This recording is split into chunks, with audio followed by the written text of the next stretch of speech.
All right, this is Tammy Phelps here. Heath, can you hear me and see me? Yes, I can. Woohoo! And all the way from Arizona in the house, none other than Mr. Adam Collins. Can you hear me and see me? I certainly can. Awesome. All right, so I know that we are live as we speak, and we're going to be having a lot of people joining us this evening, guys. We have, I believe, over 120, 130 people registered for tonight. It might even be growing, but I see some already joining us. So if you would do me a favor and just give us a shout out and let us know who is joining us this evening, who's in the house, and where you are calling in from. Adam, Heath, and I would all love to know who we have sacrificing a Tuesday evening to be here present with us. So all you gotta do is just sign into the chat box and just say, hey, Tammy, hey, Adam, hey, Heath. All right, we have Nikki D joining us. Awesome. Nikki, welcome, welcome. And I see lots of people coming on. Hey, Pam. There's Kim Dennison Fairfax. Thank you so much, Kim. Welcome. So glad you could join us. Joseph, hey, Joe, how are you? Thank you. And Nikki already said that she's here. Nikki is in the house from Maryland, my home state. So excited you guys are joining us, and hopefully you can all see us.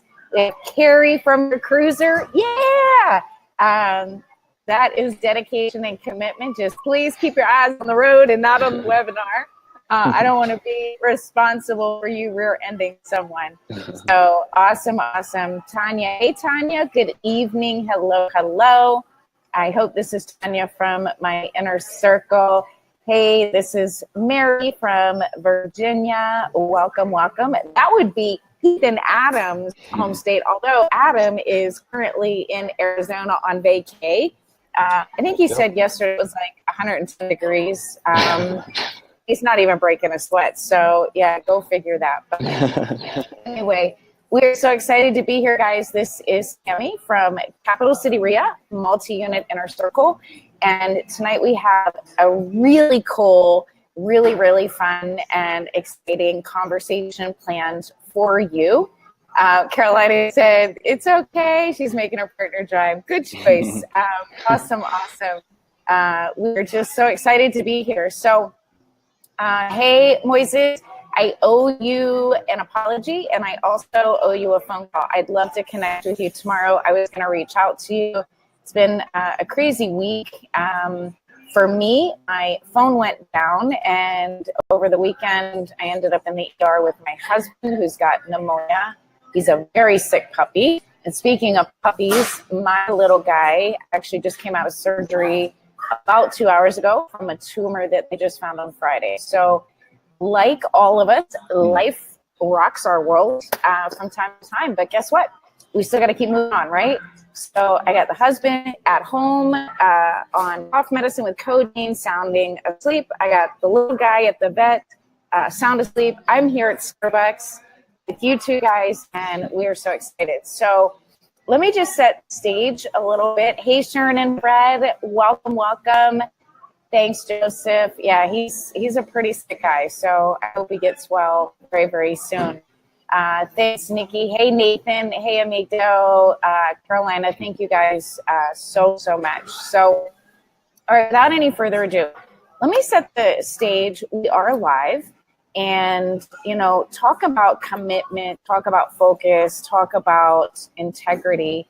Even though Adam is on vacation with his family in Arizona, he's still committed to be present with us live. And this is one of the things that I so love about our multi-unit inner circle is that no matter what they've got going on, they're willing to stop, halt everything so that they can share with you about their experiences. And these two guys are just absolutely on fire. I love being able to share that they are young millennials.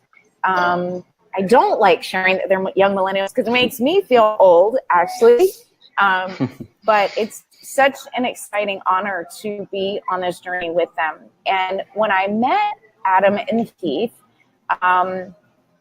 they were getting into real estate as single-family home investors, just like most of us do. Started looking for properties in our local market, Baltimore, Maryland, North Virginia, and found a couple of properties, renovated, repositioned, flipped if you would, and then had those aha moments where they started to realize, wait a minute, we can do better than this. We want more than this. I'm going to let them share a little bit of their background with you. But what I can share with you is we literally have live two incredible millennials. Heath, if you could wave so everybody knows who you are after you take your drink.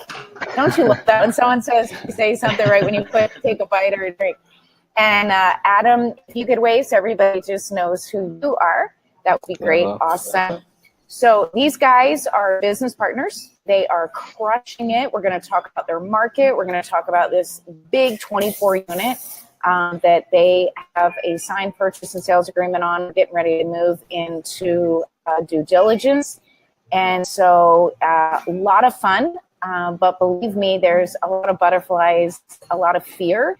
So we're just going to lay it all out and talk to you about what they do, how they've done it. So before I ask you guys the question that we were just speaking about before we went live about what you just learned about Arizona, if you could take just a couple minutes, each of you, and share just a little bit about you. Who are you? What do you do in your day job? Why real estate? And then why multi-unit real estate? So if we could start there, whoever wants to go first. I'll go first. Oh, wow, it's distracting. I can hear myself. Anyway, I'm Adam.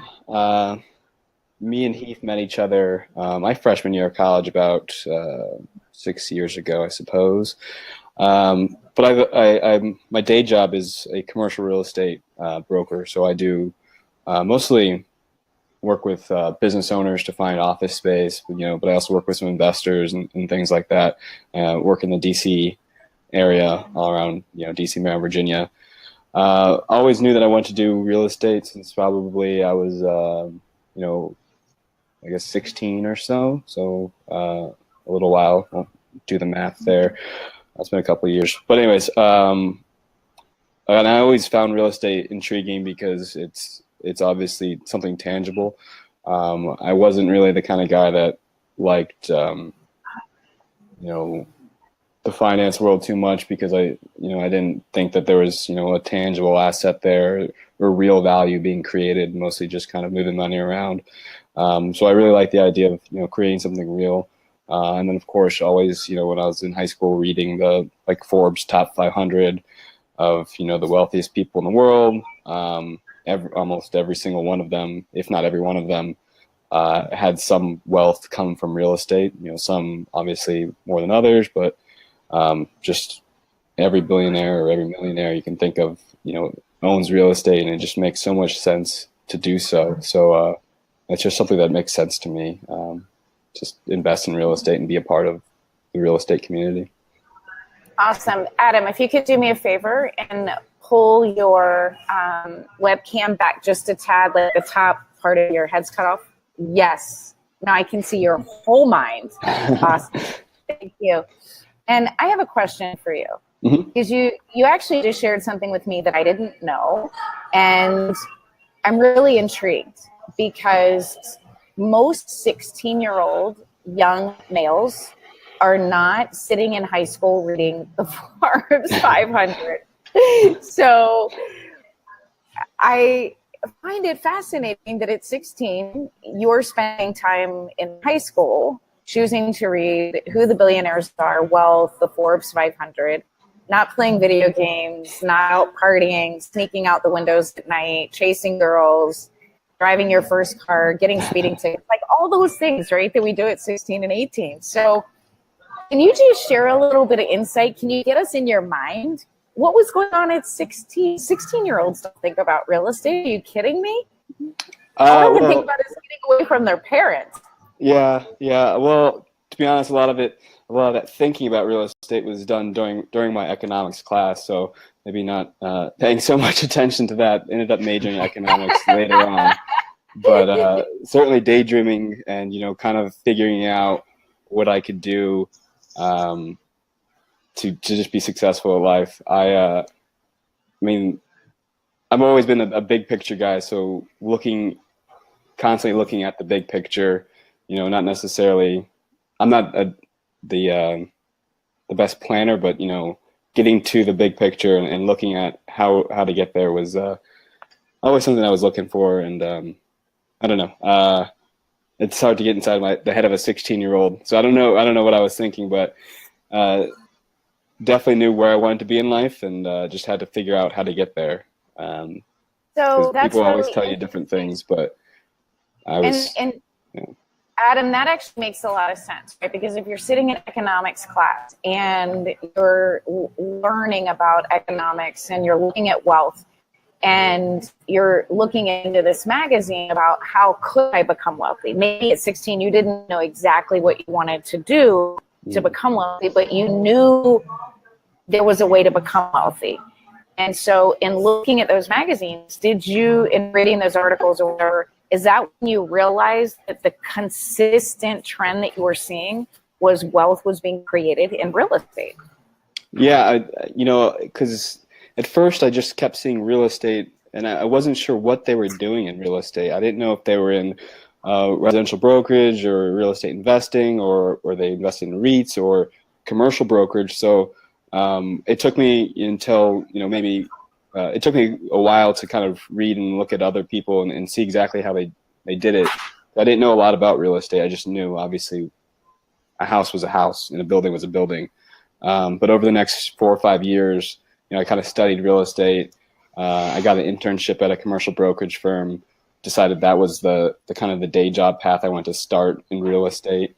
And then I, just by reading and studying how the numbers work out, and when you're investing in real estate, it made it pretty clear that that's where wealth was created. I mean, you can get really rich in real estate brokerage. I mean, cashing really big checks and things, but wealth is something that offers you time and I knew you'd like that one. and freedom. It's passive. So if I stop doing commercial brokerage and I don't ever answer another email again, I won't get paid. But in real estate, there's a residual income, effect, and that's also creating wealth.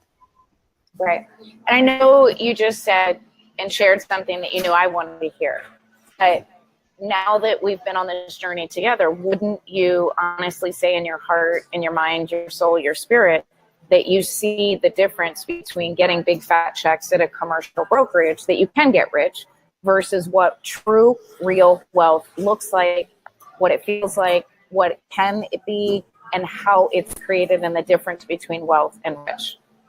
Oh yeah, absolutely. I mean, last week I cashed a pretty big check, and now it's still, I mean, that's great and all, and then now I'm still on to the next one. Now I still have to look for another deal to close or another thing to close. Whereas if we close on this 24 unit that we're going to talk about a little later, I would know that every month I'm getting wealthier, but also I'm getting cash flow. But over year, I'll be getting wealthier just from that one asset. But that one check that I cashed isn't going to make me really that much wealthier. Right. So a mindset thing that I just caught. You said if we close, I thought we were closing. When we close the 24 unit. Yeah. Just wanted to clarify. Did you catch that? I didn't, so good job. Okay. I guess that's coach's report, right? Adam, Heath, thank you so much for being so patient. Same thing, right? You first started thinking about real estate at 13, I'm assuming, and you guys met in college. In the economics class, you were sharing the Forbes 500 magazine, talking about real estate and deciding to become business partners. We were 19, right? And now you guys are just going to be the next Warren Buffetts. I mean, I see it coming and I feel it. So what is your story? What is your background? Tell us a little bit about you. Yeah. So I actually got into real estate at around 16 or 17 as well. Not 13. I wasn't that ambitious. But so met Adam at Penn State. I was a sophomore at that time. But so I really got interested in real estate around 16, reading Rich Dad Poor Dad at while I was taking a break from my lifeguarding job at the time. That really gave me the insight of not just real estate as a means to wealth, but just the overall not working for someone else, working for yourself. That's really the way to get wealthy, building your own business, whatever that may be. It doesn't have to be real estate. So that's when I first got introduced to real estate as an avenue to wealth, but I didn't really start thinking that was the way I wanted to go then. I thought I was too young to buy a house. There really wasn't any way I could do that, but it made me think about investing in the stock market. So Adam's right that you can't really influence a company by purchasing stock in the amounts that a 16, 17-year-old can, but that was really how I started thinking about wealth and making my money work for me. I continued to do that throughout college. I got really interested in investing and started managing a good deal of my money, some of my dad's money, some of my cousin's money. So I was trying to build that up, thinking that was the route I wanted to go.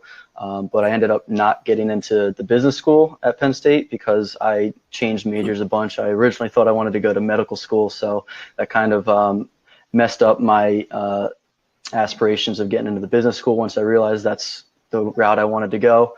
But I transitioned into a health policy and administration's major company to go and how we can build their benefits. I guess it was probably towards the end of college that Adam and I started talking. We were both driven. We both wanted to do something and be successful at it. And I guess I think we moved in together in the middle of June, and by the middle of July, we had already set up our company and we're trying to get deals in real estate. And now we're to maybe refresh the browser. The connection went down. Okay. Yeah, I might try to refresh everybody. I mean, I'm good on my end, and so try to refresh your browser or maybe open up another browser, see if that works. But guys, thank you so much for sharing. What just blows my mind is listening to you. If I had closed my eyes, I could swear I was not listening to two guys under the age of 30. I would absolutely bet that I was listening to two individuals that were in their 40s. You are so much more wiser and more mature, and clearly from a young age have been thinking about economics, finance, money, and Heath, when you share what it is that you do, all I can think of is if you're negotiating employee benefits, clearly this is not a skill that you get to bring over into real estate investing that is going to serve you on such a high level. Because if you're in high-level corporate negotiations, clearly this skill is going to serve you so well in multi-unit. Adam, getting into commercial real estate as a broker, realtor obviously gives you a little bit, or you could say a lot of a leg up, because you're actually in the business as a broker, as a realtor, which is incredible. But what I also want to share with everyone that is absolutely a myth, a misnomer, is that just because someone is a commercial realtor or commercial broker doesn't mean they necessarily have all the skills, resources, tools, or understand investing, okay? Because realtors are hired, taught to represent the seller, represent the broker, buyer. They represent the broker. They're there to get the highest and best offer for either party. but coming in as a personal real estate investor is a totally different ballgame. So I don't want anybody here tonight to think that, oh, Adam's just, really, really lucky because he's a broker. Yes, it gives him an extra tool, no different than if you're a regular realtor. Would you agree with that, Adam? You don't really have that big of a leg up on anybody in multi-unit investing. I mean, maybe you get to see some of their deals that some of us don't get to see because it's online. But it's really about your mindset and your decision to become an investor to create wealth. Yeah, I would say so. I mean, if you go back, even I think Heath mentioned Rich Dad Poor Dad, that whole cash flow quadrant where it's, I mean, a real estate agent's just an employee essentially, but to jump into the entrepreneur mindset is something completely different that, anybody can do. The only thing that I have, I mean, I have the commercial MLS, but I mean, the properties that we find, it's just as easy to find without being an agent. I mean, I can talk the lingo, but I mean, you can look on Bigger Pockets or wherever to learn about all the different terminology that will get you a little further with the brokers. I mean, I view it as a little bit of a maybe just a just a little bit of a leg up. I don't think that there's anything a distinct advantage. Just kind of like a reputational thing. Just saying, oh, well, he's a real estate agent. He knows what he's talking about. But really, I don't think it's much different than any normal person. I know you've got them fooled. Yeah, I mean, exactly. Exactly. All right. So just before we got on the call and we went live, Adam, as I shared, he's in Arizona on vacay with his family. It's where you were born and raised. And you said you were just hearing some really interesting information, maybe information that you had already known. I find it to be completely fascinating. So I asked you if you would reshare that. And I know this may relate to single family investing, but I guarantee you it also has to do with multi-unit investing as well. And this has to do with REO, foreclosure, bank-owned properties. Do you mind sharing exactly what you shared with Heath and I? Because it's extremely important, I feel, and when we get into talking about markets, right?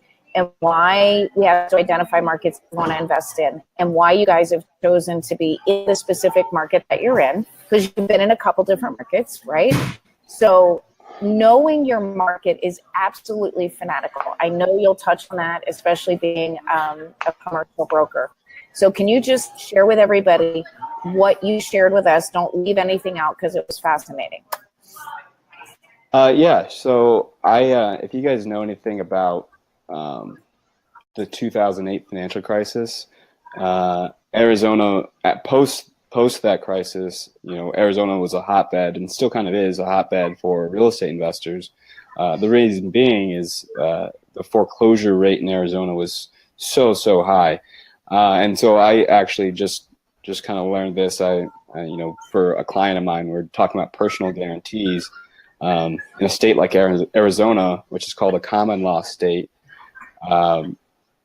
You can shelter. So if I were to sign a personal guarantee for my business or for a piece of real estate, and my wife did not sign that personal guarantee, and I decided to walk away from that, or things weren't going well. And I kind of had to default on whatever that personal guarantee was. I could just move all my assets over to my wife and effectively shield myself. And so they could come after me, but if they come after me, I don't have a net worth because it's all in my wife's name now or my spouse's name. So that's why the foreclosure rate in Arizona was so high, because people could do that. They could, if they were underwater on their house, they move it over to their spouse's name, whoever didn't sign on the loan, and then just walk away. It's called the walk-away state, essentially. You may have heard that term. It's also called the common law state. Now, this isn't the same as in Virginia, D.C., or Maryland, but there are about 5 or 10 states, and I don't have the list, that do have this. So it's kind of big. So, guys, as I shared with you, I am going to professionally and rudely interrupt you from time to time as questions come in so that we can answer them promptly. Is that fair? Yep. Awesome. All right. So Nicole asked, what exactly is a personal guarantee? Whichever one of you want to take that. Yeah, so a personal guarantee is basically if you're getting a loan, or you're signing a big commercial lease, or uh, some different other transactions, but you're shielding with an LLC. They're going to want to, that LLC essentially has zero net worth, and it's essentially a shell if you want it to be. I mean, it shields you from all responsibility. So the bank is going to want you to personally guarantee that loan with your own personal assets. So if I'm buying an apartment building, right, a lot of times the lender is going to want you to personally guarantee it because the apartment building is going to go into an LLC. And if for whatever reason we default on that loan, they'll have no remedy because the LLC is no longer really in operation, or I could close the LLC. So they're going to want some sort of reassurance, and so they're going to want to come after me personally. So I'd like to add a little bit to that. Great explanation. So anytime you buy a car, anytime that you have an installment loan or a mortgage or debt service is what we call mortgage in multi-unit commercial. There used to be, not so much anymore, but it used to be that in commercial you could get a loan that is called a non-recourse loan, which means that the entity is signing on behalf of the loan, but you personally are not signing your name that you have any responsibility. So like Adam said, if that entity or that company were to default, personally, I have absolutely no responsibility at all. They can't come after me. Well, in 2007-8, during the entire financial crisis meltdown, underwriting guidelines were being changed literally multiple times a day. And now, if ever, I'm sure they may still exist. I have yet to see one in the past 16 years where you can get any type of loan without a personal guarantee. And people say, but Tammy, that's horrible. Who in the world will want a personal guarantee? My feeling on that, especially as a multi-unit investor, is, there are going to be certain times where you are going to want to do a personal guarantee. There's going to be other times where you're not. But the lender that is going to be in first lien position, usually, always, and this is what I've seen over the past 12 to 15 years, is going to require you to personally guarantee. And what that means is whatever assets you own in your personal name, whatever cars you have, money in the bank account, it can all be attached if the property goes into default. So the most important thing to always understand when we get into creating wealth is entity structuring, when we are amassing wealth and amassing assets so that we can protect them.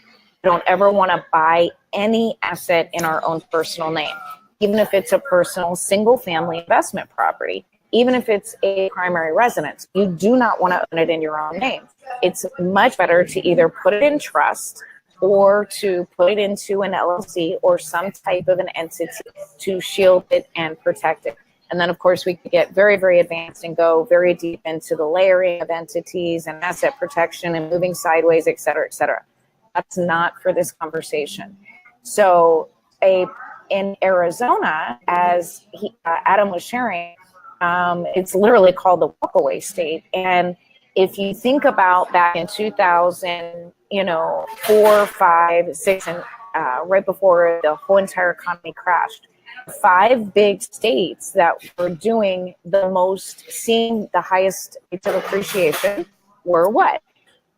California, LA, Las Vegas, Nevada, Miami, Florida, Phoenix, Scottsdale, Arizona, Chicago, and Washington, D.C. Maybe not so much in Chicago, but they were called the Big Five. Those Big Five were literally seeing 20, 25, 30, 40% appreciation. It was on speculation. I knew the market was going to crash. I didn't know when. I didn't know what. I knew it was too good to be true. So when it did crash, guess what? Those same Big Five also became the 5. The bigger they are, the harder they fall. And they were hit the worst. So down in Florida, the whole entire state of Florida, Arizona, and then essentially it trickled right demographically and geographically out to all the different states. One of the things we are going to talk about right now is understanding your market, understanding market cycles, understanding market conditions, and why this is a must. It is critical, hands down. You have to have your finger on the pulse of the market. Adam can tell you as a broker how important this is, representing buyers and sellers. We can share with you as investors why it's so important. So when you look at residential collapse, okay, and what happened in 2008, everybody goes absolutely haywire. There's total chaos, media speculation, sensationalizing of information is going on. And then about 18 months to 2 years, depending on the exact market, you will see that multi-unit commercial, specifically more so commercial and then multi-unit, starts to lag behind, and there will be a drop off in commercial REOs, foreclosures as well. Exactly what happened. It was about 2 years after the residential market collapsed. You started to see a lot of companies going out of business, employees being laid off, unemployment is at an all-time high. You see for lease signs, you see buildings up for sale. They're literally going for 10 cents and 20 cents on the dollar. And, it's absolutely the best time to buy. However, because of the way this market went down, because of the way this crisis went down, the way that the recovery has been, yes, right now, 12 years later, we are in an absolutely incredible seller's market. Investors are flipping, they're making tons of money. But it also means as multi-unit investors that those sellers are going to want to sell for a higher price, a lower cap rate, because they think it's a really good seller's market too. Just today, this morning when I was in Annapolis. So Annapolis is the state capital of Maryland. It's a very wealthy, very prominent area. And, call me weird or whatever, but when I'm driving around in different markets, all I'm seeing is what is going on real estate-wise. There is CBRE for rent signs, for lease signs. So much commercial space is still vacant. Why? Because businesses aren't necessarily going back into business. A lot of new businesses that are coming in are what? The millennial generation. We've got online technology. We've got telecommuting. So I don't think commercial is going to rebound the same way that residential did. And multi-unit is always stable. Yes, some markets may go up and down a little bit and you may have to ride, but if you're the investor that's buying for long-term cash flow, then you're just going to ride this even Steven appreciation, not to mention all the tax benefits. If you're a commercial investor that's buying strictly for appreciation, you're going to buy when the market is very, very low. You're going to ride the appreciation up. You're going to sell just before the market tips. You're going to do a 1031 exchange into another commercial asset of equal or like kind. So, Adam, would you agree that's what you see from the brokerage retail side versus the lending side? Is there anything you could add to that? Yeah, I mean, I'm not people always ask me, why don't you invest in, office buildings or things like that, or retail? And it's just not, to me, not an attractive investment. I think that investors who are, big real estate investment trusts, that are okay with getting like just a year over year 5 or 6, cap rate, something small like that. It's okay with that. It's steady, but like you said, office rents, especially in DC, which is, you would think would be a good office market. It's really not. I mean, it's less than 1% that rents are raising year over year. So you really can't see much appreciation, since the rents are what dictates the value of a piece of property, essentially. If they're only growing, year over year 1%, it's hard to add value and see cash flow there. There's also a lot of other reasons, such as transaction costs for a real estate deal in an office market are easily in the 6 figures for every tenant you sign. If you're a bigger owner, obviously. But yeah, I would agree with you. It's the demand is not going to be increasing for office users or retail users necessarily. I mean, how often do you see a big box store closing down? Toys R Us just closed. nationally. You know, Well, I Sears mean, and Adam, Macy's. exactly. You've got Macy's. I mean, they've been in business for how long? They're going bankrupt. Yeah. Toys R Us, Babies R Us just went under. A lot of our big box retail is going out of business. Sports Authority, I just saw Sports Authority has gone out of business. And what are they doing? What are they building? If you pay attention to what is going on in the market, they're doing mixed use retail like they did at a lot of colleges and around the area, where they're doing small strip center, mixed use with residential up above. And that's really more of what you're seeing. I mean, Amazon is crushing it. Online delivery is crushing it. It's so much easier. So that's a whole different conversation. I don't want to get too far off topic. So let's talk about your journey, right? You guys are obviously local in the DMV, but initially you decided on a specific market to flip, to rehab. What was the market you chose, and why did you choose that market for yourself? This is regarding flipping. So we chose the Baltimore market mainly because of the money that we had to our names. We were attracted to the DC market, but it was just way too out of our price range. We really couldn't bring any money to the table, so we had to look elsewhere, and the next logical place was Baltimore. It was still within driving distance for us, and the prices of houses were much more reasonable for us to put a couple grand down to get private money for. So that was really what it came down to, was just the money that we had at the time. We were still just right out of college, so we didn't really have much savings. So that really left us with the Baltimore market. Right, but then you also learned from being a part of Inner Circle that Baltimore was #2 last year. Baltimore's #1 this year with triple-digit ROI in flipping and in very high double-digit returns for property owners. So obviously a great choice of a market to be in. You guys started looking at multi-unit in that market as well, and you have renovated a couple single families. So tell us a little bit about that. What did you buy these properties for? What were your rehab budgets? What were your profits? The amount of time you were putting in? And then when was there a shift? You guys were like, wait a minute, like this is just another glorified job. No, this is fun. This is all great, but I'm just flipping checks. I'm not creating wealth or amassing true wealth. So can you take us through just a little bit of that, those numbers, and what that 18 months to 2-year window looked like for you guys? Yeah, so actually, unfortunately,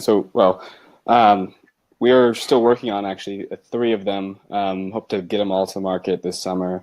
We've been collecting properties. We bought 3 middle to end of last year. They're all going through the renovation process. Learned a lot about, and especially a lot about dealing with contractors and things. And so I'm not sure how much longer we'll be flipping, but just one of the projects we're doing, which has been taking us a while. It's a historic property in Baltimore, in Patterson Park. We bought it for $100. We'll end up putting in $230,000 and selling it for $500 or so. It's been a very stressful process, but luckily and actually we went $60,000 over budget after we fired our initial contractors, but we felt comfortable doing that because the spread there is still about $160,000. Yeah. Okay, hold on. Time out. Time out. You went $60K over budget? Yeah. I'm glad you can laugh. I'd be crying. So what that tells me, we were at the time. but what that tells me is that clearly you make your money when you buy. So if you bought it well and you went $60,000 over budget, oops, okay, that totally sucks. But clearly you're not crying. You're actually laughing about it now in hindsight. I know it hurt. but it tells me that you bought it right and that you're still going to make a profit. So what was your estimated rehab budget, and why did you go over 60K? Yeah, so we bought it, I like to be as cautious as possible, especially when buying, because I always know that you make your money when you buy. So we bought what will soon be a $500,000 house for $100,000 in Patterson Park. Okay. So we knew that we had room for error there. Our initial contractors, seemed great for a while, but the project just went on and went very slow, and our lender was getting frustrated. We had a private lender, getting frustrated at the slowness of the process. It was one of those things that there's always an excuse with the contractors as to why the work wasn't getting done. So, wait, do we have the same contractor? Because I'm going through the exact same thing right now. Yeah, I mean, wow. it all happens. Related. Yeah, it happens to a lot of people. So, we know that it happens. It's happened to us before. So when we made the mistake, I think we made the mistake of waiting too long to fire the contractors, which is always, you always think it's going to be, because the contractor were giving us such a good price, we were like, oh, we don't want to fire them because we knew that we'd probably have to pay an extra $60,000 if we fired them, or it'd be, an extra large sum of money if we fired them and moved on to a different contractor. But they were costing us way too much money in monthly payments. So we ended up firing them. We agreed to pay the additional $60,000, half of which our lender is paying, and then the other half we'll put up the other $30,000. But again, like I said, I mean, we have and luckily actually, because we're a little behind schedule, or a lot behind schedule, however you look at it, the market has been kind to us in the fact that the most recent sales in the neighborhood have skyrocketed by like $30,000 or $40,000. So we got a little lucky there. But either way, even if it was back at the $450 that we thought we were going to sell it for, we would still be in the black. So, all right, so let's stop there for a second, because someone just get into real estate investing, someone whether they're a long-range plan, multi-unit investing, and you guys know one of my most favorite strategies is long-range, acquiring multi-unit for buy and hold for cash flow in the short term, or flipping houses to create chunks of money to invest in our business, right? So going 60,000 over budget, guys, that's somebody's annual salary, okay? So to us, they're numbers, we get very jaded by it, but I really want to come down to the street level, to real world life. And so knowing that you're putting in an extra 30,000, a lot of people don't just have that extra kind of money just laying around. And obviously you bought the property right. But if we could share, what was the there's got to be takeaways from this, I know we're laughing about it now in hindsight, but what is the lesson that you're taking away from this?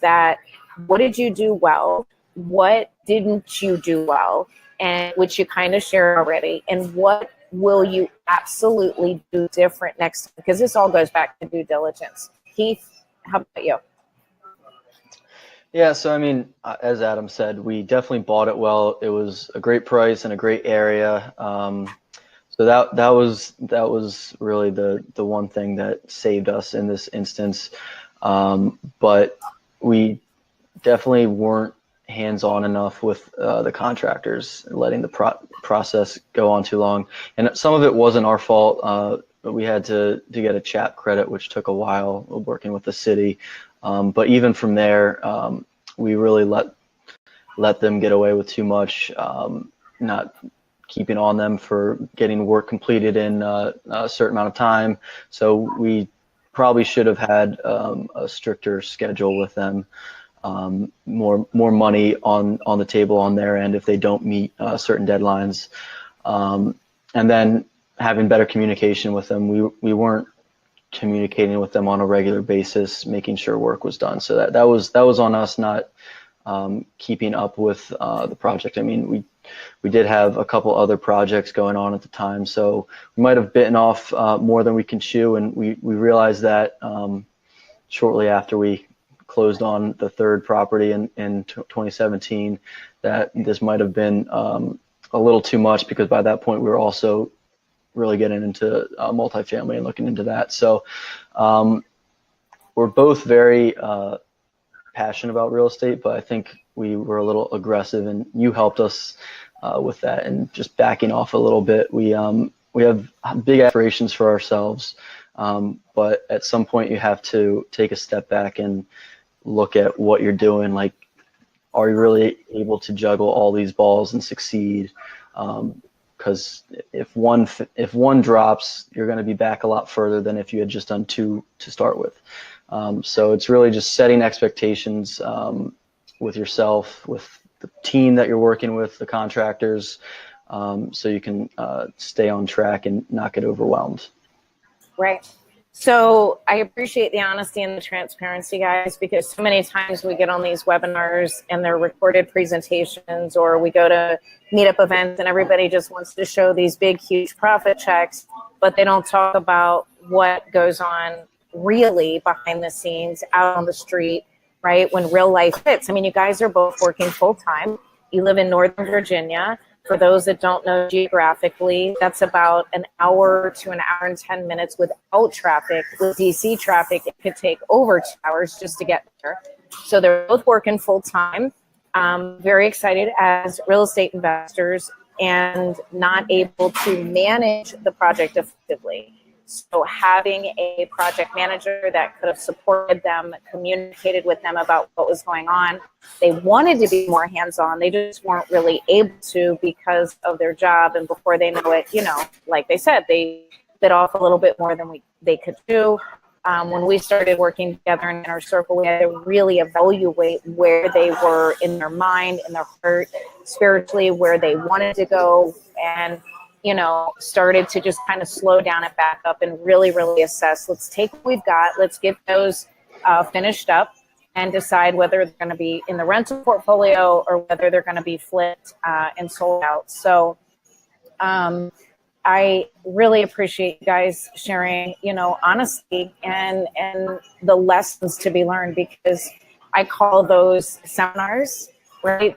It's a very expensive seminar, but I don't want to call it a mistake or a failure, because you guys are still rolling, and failure, obviously, as we know, is totally not an option. So Tanya's question, where do you source for multi-family property? We're going to get to that, Tanya. As they shared, they've been in the Baltimore market in 2017 and in the early stages of 2018. And we're going to talk about their new market that they're in and why they're in this market. They heard talking about it at one of our 2-day intensives. They heard, you know, me talking about how awesome this market was, and they took action, and they went there and they started researching it, and they verified everything that I shared with them, and they really love this market and they're in it. So this is where they've now found multiple multi-unit properties. They had a 24-unit with a signed letter of intent. They had a 26-unit with a signed letter of intent, but decided to take the 24-unit under contract. So currently, that's where we are right now with a ratified contract on the 24-unit. One more question before we go into market, guys. Kim said, do you have a contract for your contractor and penalties for delayed or missed deadlines? So I know you guys started renovating single-family homes before we connected. Kim, I can share with you, I have 11 different documents that our contractors have to sign. Yes, we have penalties. It's a per-day DM. Average is about 125 to 150 a day. But again, everything is very subjective. And contracts and scope of works and you know, insurance indemnifications and final notarized lien release waivers, draw schedules. When you get into multi-unit, you're actually doing construction meetings with the lenders. There could be 8 to 10 people at that construction meeting to pull the trigger, like we're doing on our 18-unit apartment building. We're getting ready to go for our final and our UNO. Hopefully all passes. It actually failed yesterday because the DC didn't do one of the things that they were supposed to do. It's like, I wish I could have had a V8. I knew better than that. So yes, doing your due diligence, using proper paperwork. Guys, what kind of contract or paperwork did you put into place, and do you have a penalty clause in the paperwork that you use on these properties? I know it wasn't, the paperwork that we used. So where are you at with that? And then are you finishing up this project? Are you actually going to make a profit on it? And are you going to buy and hold? I mean, are you going to hold it long term and rent it out, or are you going to flip it? Yeah, we are finishing up the project. Luckily we had some backup plans. So we go back to that $30,000, we had to figure out a way to come up with it. So we reached out to a couple people, we were offering up equity and stuff, but it turns out I'll just be able to cover that. But we did have a backup plan in case weren't able to come up with that money. But anyways, we do generally have a like $100 a day delay penalty calls. The one thing that I found with that is the one way that it could backfire. But I mean, you should always have one in there. But if it's at the end of the project and the contractor is taking a long time and it becomes kind of cost prohibitive for him, if he's late, X amount of days, and all of a sudden he's not going to make any money on it, then we've had a contractor basically just walk out because of that. But we do have it in there. First property. Yeah, we can enforce it if we feel it's been an egregious or something that's just completely up to him. But with real estate, there are always delays that sometimes it's on one person, sometimes it's on us, sometimes it's on the contractor, sometimes it's the city. So there's always different variables. So we leave that up to interpretation, and we can choose to enforce it or choose not to enforce it, but we do have it. Yeah. But at the end of the day, we all know, as easy as it is to point the finger and blame it on someone else, it's our responsibility to take accountability. It's our project. And we don't want to be in positions where we're blaming others. It's hard. Like even right now, I'm saying, well, my contractor didn't do this, and he didn't get the electrical, and he didn't do this, he didn't contact BG&E, and I can sit there and say blame, blame, blame, blame. But at the end of the day, it's my project, so I have to take accountability and really look at what could I have done differently, what didn't I do.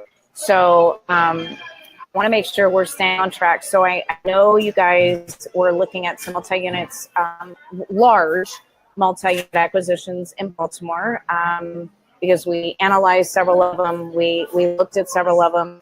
And then I heard from you guys that you had actually tapped another market. So what market is it that you are in currently? I'll take it, I guess.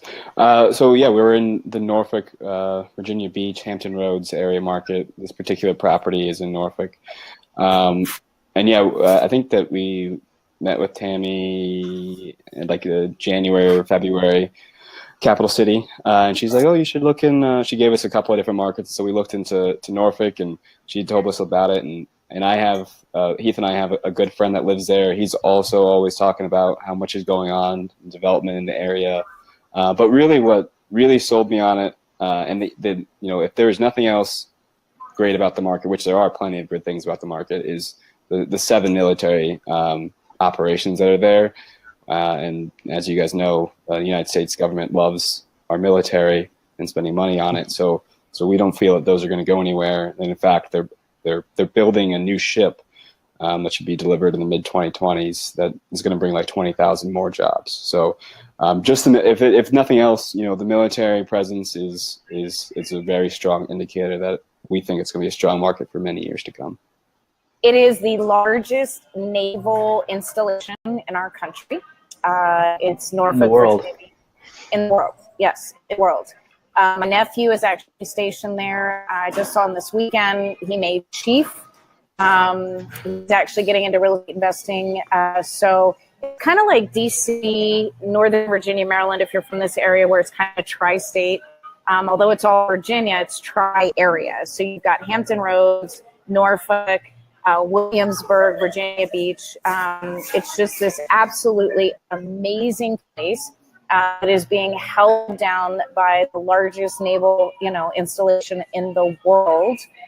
Yes, they are building new ships. In fact, a new ship was just commissioned. That's the ship my nephew is on. He's now chief officer and MP, and I believe he's moving up into Intel. Is going to be there for another 3 years. But that market is absolutely on fire. These guys listened to that information. They heard it. They jumped on it. So what was the first level of, right, you don't live there. You don't know anything about it. So as a multi-unit investor, you don't live in the area. You don't know anything about it. You don't even know where to begin. But now you do. You know the process to do. So what was the first thing that you guys did to learn about the market, as you shared the military installations, but there's a couple more that are really important. And then from that, how did you then identify opportunity in the Norfolk, Hampton Roads, Virginia Beach area? So after, the interest started, as I said, just talking about the market with Tammy, and then another friend of mine who's not really in real estate, so he's not looking at it from a numbers or a demographics point of view, just more telling the story about, what's changed since he's been there, and then what he thinks is going to keep happening. So having a friend down there helped, but also, so after that, we did our economic research with the, looked at the master plan of the city, and that's like a 120 page document. But really what you're only looking for there is just the economics and looking at the growth rates that are projected and just kind of seeing what type of people, for as good as you can, and seeing what kind of people are living in that area. And then kind of, once we notice, okay, this is a B minus area, the type of properties that are in demand are B minus, people that are looking to spend less than $1,000 a month in rent. And that's where we decided that this type of property that we're looking at, or that we have under contract, is a very in-demand type of property, because the majority of people in the Norfolk area, they're not making six figures. They're not, CEOs or executives like they are in DC, where they can spend $3,000. They're blue collar. Or they're military enlisted soldiers with families that are on, allotments. So you also shared with me, you guys clearly have followed the process, implemented all the systems. We talked about, we were doing our one-on-one about the major employers in the area, and you guys shared with me that a new big a new big company is coming into town that's going to bring a lot more jobs. Who was that? I know it wasn't Amazon. Who did you guys tell me? Was it Best Buy? Oh, no. IKEA. Yeah, IKEA. Yeah, IKEA. So, and I know you said that wasn't too far from the building. So yeah, about 2 miles away. Yeah, 2 or 3 miles. Yeah, that was the second round of research in the area, like the local economy. Like, yes, Norfolk we determined was a great market in general, but like once we found this property or a couple of different properties in this subsect of Norfolk, we looked at the local economy, because yes, Norfolk in general is great, but certain areas might not be. Like take southeast DC.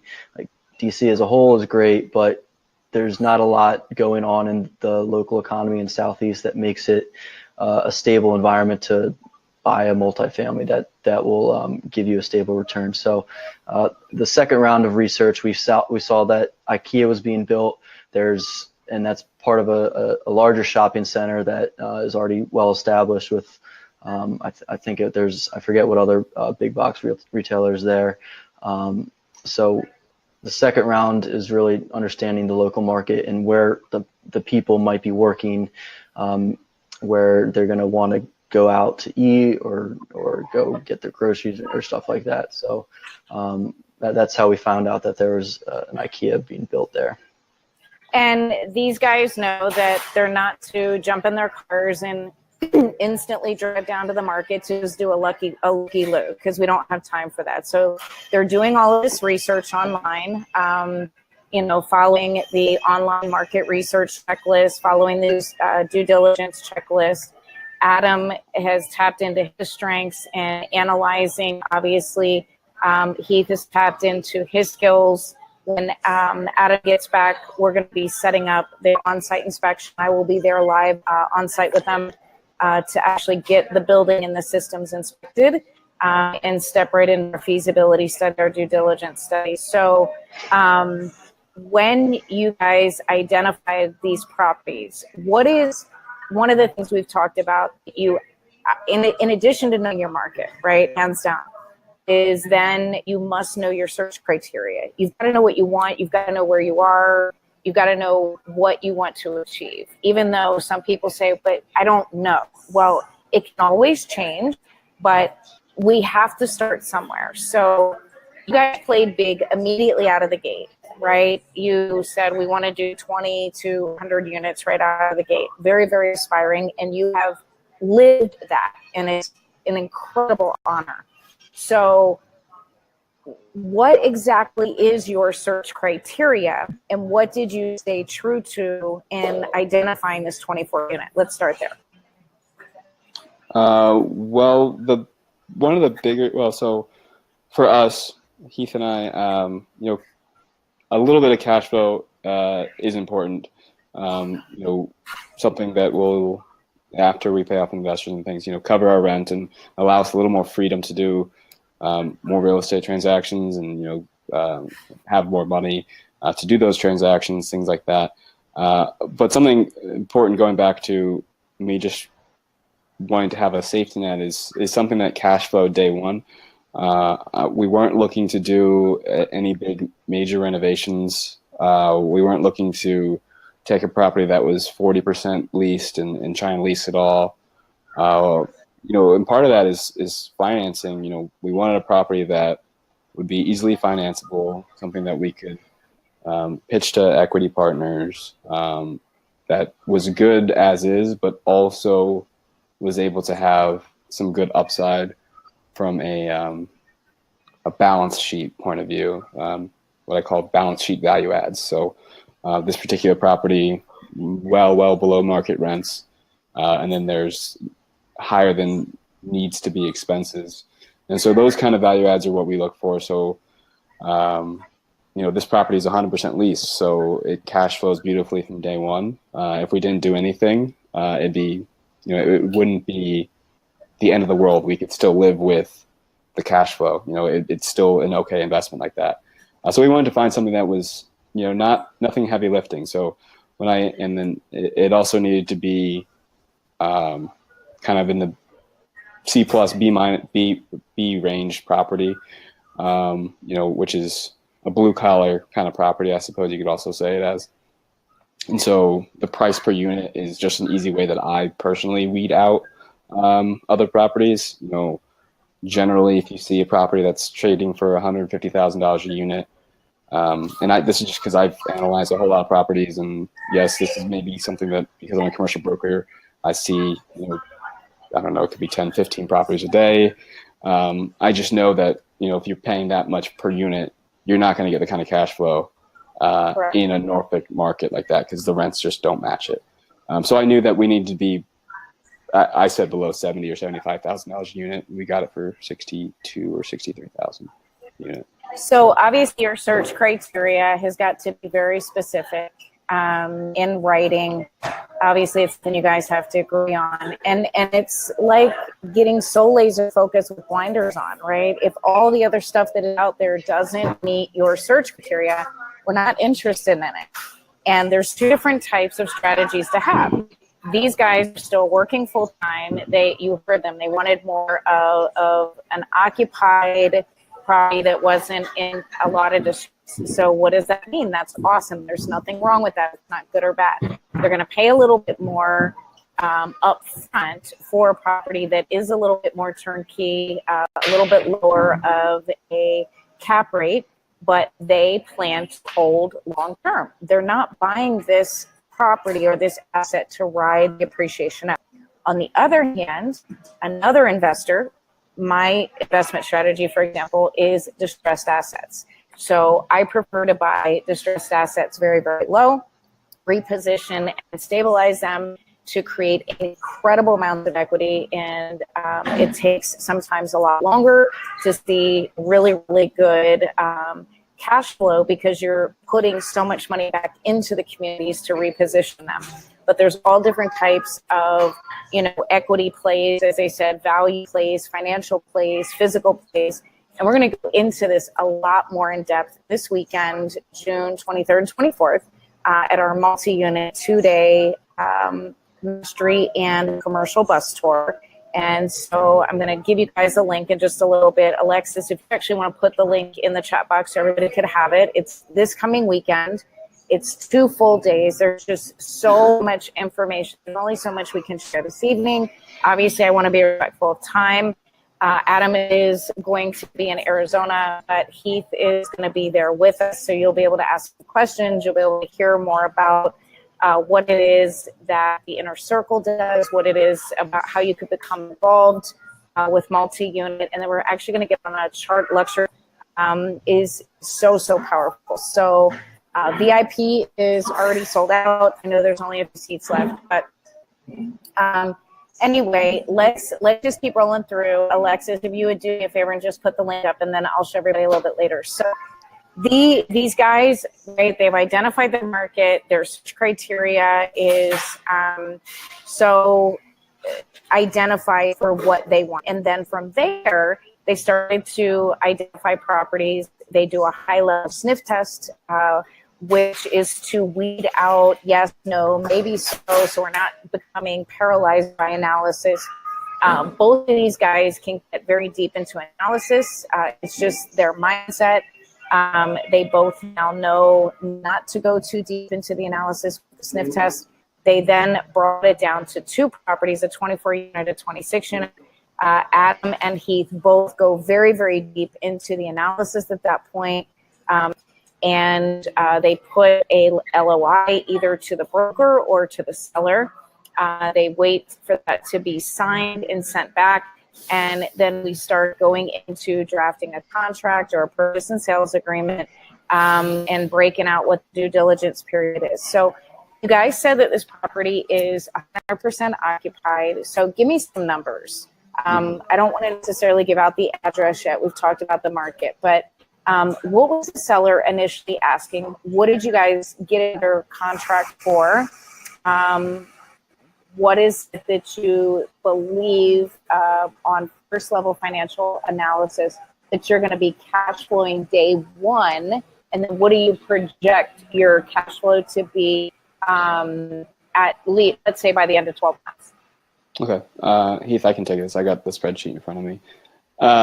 So the seller was asking 1.7. I think initially offered, this one might have been the one that we were trying to do some seller financing, actually, trying to get a little crazy and creative. Yep. But, long story short, they couldn't really do the seller financing because of the other note that they had, the other loan that they had originally. So we put another offer in at 1.4. We settled on 1.5. And we believe that, so I guess day one, NOI, net operating income, is about $110,000 a year. And that's at the below market rents. Then you also have the wrong spreadsheet in front of me, but then we also have debt service. But we think that by the end of, what did we say, end of year 3? End of year 1. End of year 1. Or the end of year 3, whatever numbers you have in front of you. Yeah, okay. So cash flow after debt service after end of year 1, or at purchase, I guess, is $31,000. And then end of year 3, after we raise the rents, basically before we do any of the lowering of expenses so much, we'll just focus on raising the rents, and we can talk about how we're going to lower expenses. But first and foremost, we'll be raising expenses. There's about $200 of room there between market rents and actual rents that they have. So we're looking at an NOI increase from 110,000 to 133,000. And I want to stop you there, Adam, because a lot of people may look at that $200 and say, but that's not that big of a deal. Well, in multi-unit, $20 is a big deal, because when you're looking at $200 current rent versus $200 market rent, that $200 is per times 24 units times 12 months. So in multi-unit, you're creating equity and huge market value off of something as simple as $20 or $200, and they can't raise rents $200 a month day one. So they're going to be building this particular value add out over a 3-year period. And just from one value play, that is a financial value play, which is raising rents over a 3-year period, looking at increasing the value substantially, and their cash flow. So they're looking at their cash flow. They're looking at bringing in another $33,000 just in cash flow, but at a 10 cap. Okay, I don't want to get too advanced there, but just a 10 cap, which these guys are actually below a 10 cap, but let's say it's a 10 cap, that increases the value $300,000, in the property.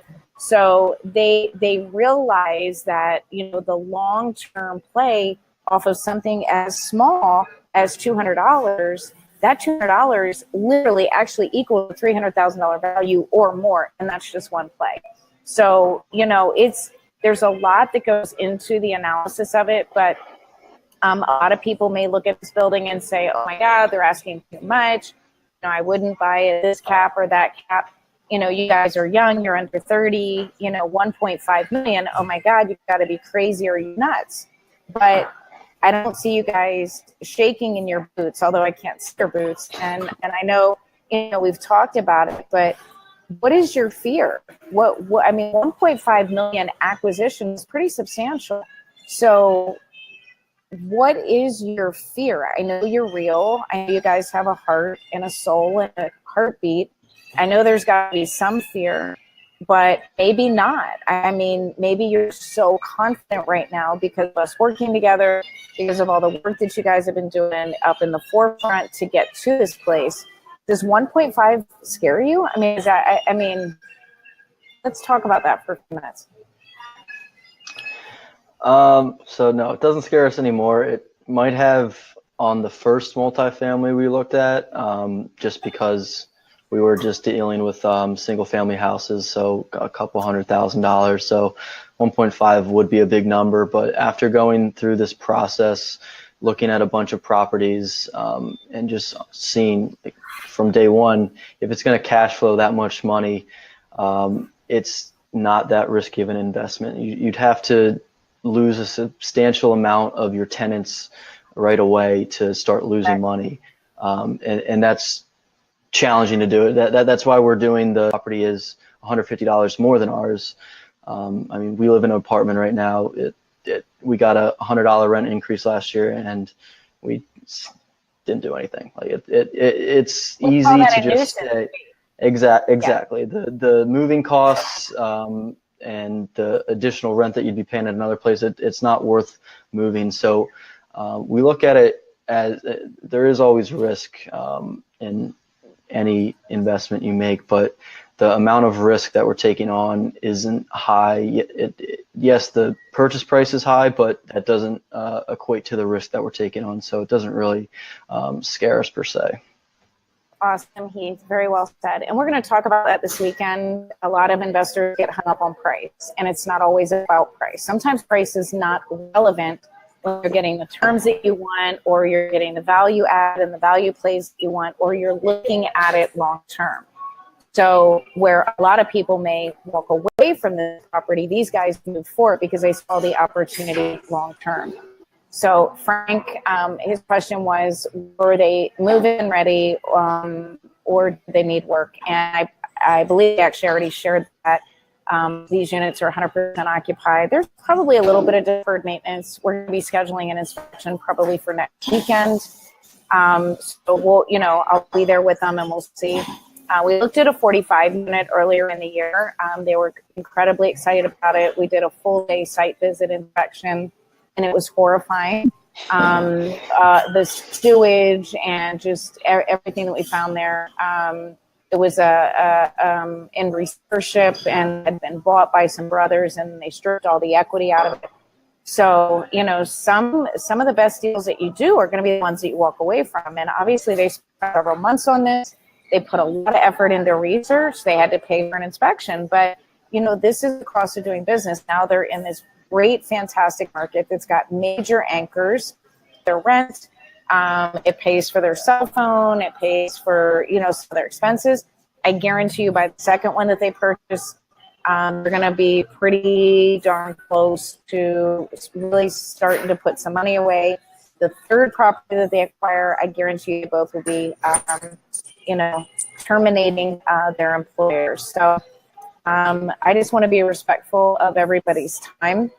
I know it's 9:15, guys. We could go for hours and hours, as you know, because this is a topic that we all love so much. But here you clearly have in our presence two extraordinary young men that I am so proud of that are, yes, under 30, started looking at real estate in high school, reading Forbes magazine, and realizing very, very early on and quickly the power of money.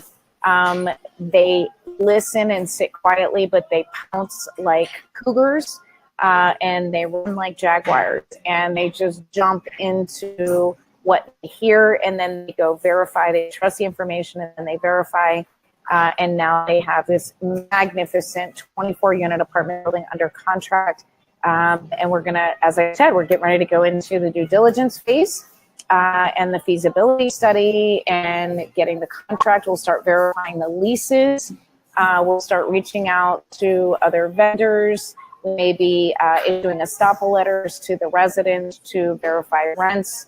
There's quite a bit. There's a 17-page due diligence checklist, which they've already got printed out. And I look forward to seeing you guys on the weekend. I'm going to switch slides real quick just to give you a little bit of information over the weekend because we do have only a few seats left. But Adam, you're on vacation, and thank you so much for being present with us this evening. You're very welcome. Give your family my absolute best for letting us steal you away. And I know you won't be here this weekend, but you're going to be joining us next Wednesday Yes, I'll be at here our next investor Wednesday. panel at the RIA. Heath, you're going to get back to me. You said either Saturday or Sunday you'll be able to join us because I'm sure there's going to be questions for you. But I'm happy to jump on the phone with you, and if people want to ask me questions that way, I can make myself available on Saturday for you. But I apologize, I don't have a car. Okay, so in real estate, what I'm going to share with you now is it's not that we can't, but we have to figure out how we can do it. So if I was to provide transportation for you, would you commit to being there on Saturday or Sunday? I could commit to Saturday morning, sure. Perfect. I will talk with you offline. Okay. I just know that some people are probably going to have some questions for you. All I want is just a little bit of your time, and I will make sure transportation is provided for you. We'll get that all figured out. So I'm going to switch the screen over right now just to give everybody a little bit of information about what we're doing this weekend. But I love you guys. I am so proud of you. I can't wait to do our site visit and inspection and to go out to dinner and maybe have a beverage or two to celebrate while we're down in Norfolk. And I can't wait for the next one. Let's keep crushing it. So stand by for just a second. Let me switch that screen over so that I can share with everybody.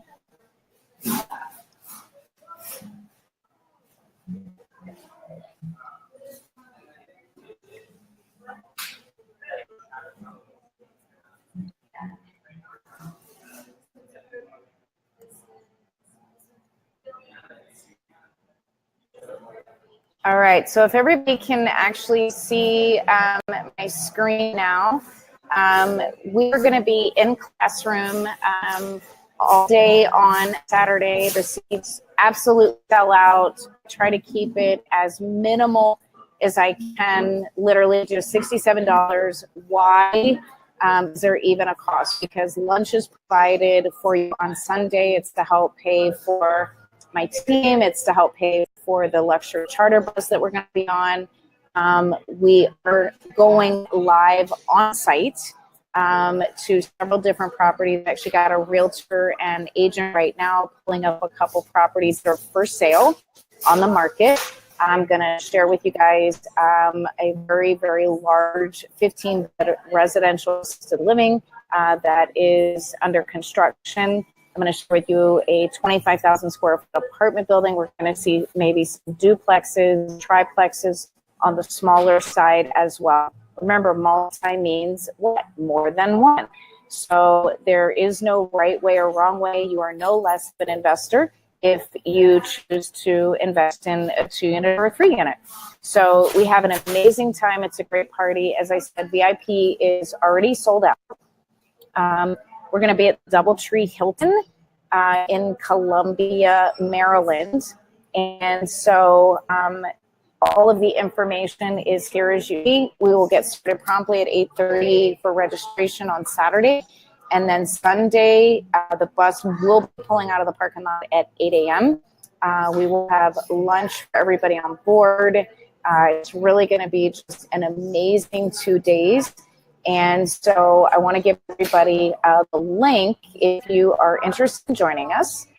This is not a sales pitch in any way, shape, or form. This is just simply an opportunity to come spend the entire weekend with us, getting down, getting dirty, getting on site, feeling, touching, seeing multi-unit, getting your questions asked, doing some serious networking, having a lot of fun, building out your relationships. And so the link is on your screen. It's very, very simple. All you have to do is just type that in. I wanted to keep it as simple as possible. And you will be receiving information over the next couple days about, how to dress. Obviously, we're going on site, what to bring, what to wear, all of those other kinds of things. So that is the slide there. I will keep that up for you guys. So that you can see that. And I believe you can still see me, you can still see Heath, you can still see Adam. Starbucks is kicking me out. I'm actually on site at a construction rehab project and there's no internet there, so I had to drive over to Starbucks. So if there was some background noise, I totally apologize, but cannot wait for this weekend. You guys, thank you again for the sacrifice. Would you be willing to come back and do another conversation after you acquire the property so that we can talk about due diligence and show some photos and all that kind of good stuff? I'm sure everybody would really like that. So enjoy your vacation, Adam. If there's anything I can do to support you while he's away, if you guys can please let me know confirmation of site visit. So I can reach out to the inspector. So we can get that set up. And I appreciate all of you for taking the time out of your evening away from your friends, your family, your children, your job, and whatever life may be handing your way. Please keep reaching for the stars and go past the stars and reach all the way for the moon. Take a chance. Step outside of your comfort zone. I certainly hope to see you guys this weekend. I guarantee you it'll be a ton of fun. And you won't be disappointed. And until then, here's your extraordinary multi-unit success. God bless. Have an amazing night. Thank you guys all so much. I'll see you this weekend. Take care. Bye. Thanks. Bye, guys. Thank you.